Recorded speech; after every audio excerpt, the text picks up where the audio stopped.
Ahoj, mé jméno je Radek a vítám vás u dalšího dílu, kde testujeme stroje EGO. A jak jistě vidíte, dnešní díl bude v zásadě pouze o tomto stroji, a to je sekačka.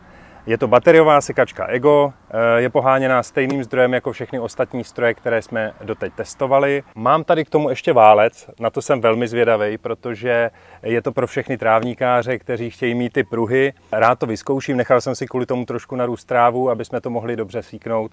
Jsem zvědavý, jak to dopadne. Tak pojďme na to.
Tak mám po testování sekačky EGO.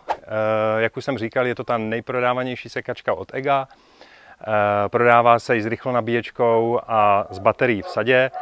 Při téhle konfiguraci opravdu se nemusíte bát sekat trávník až do 1000 metrů čtverečních, vydrží to opravdu na jedno nabití. Já jsem si to sám vyzkoušel, zajímalo mě, jak to bude fungovat, protože vím, že spousta z vás to řeší u nás na fóru Anglický trávník. A pokud bych já měl trávník, který bych držel třeba od 4 cm níž, to znamená do těch 2, to je ta minimální výška seče, tak jako bych byl nadšen, jo? Protože to je něco, co tomu běžnému trávníkáři umožní udělat i ty pruhy, protože jak jste mohli vidět, opravdu jsou znatelný a za mě je to krásná práce. Druhá věc je to, jak si ta sekačka na rozdíl od vřetenovky, která vám nic nevyluxuje, dokáže poradit s listím, s kůrou, se spadanýma větvičkama a tak dále. To je další věc, další benefit, který můžete využít například po vertikutaci a tak dále. Takže já opravdu vřele doporučuji sekačku, je tichá, má slušný záběr, tato má 47 cm, krásně to seká, je nová, samozřejmě všechno funguje super, pojezd super, dá se štelovat.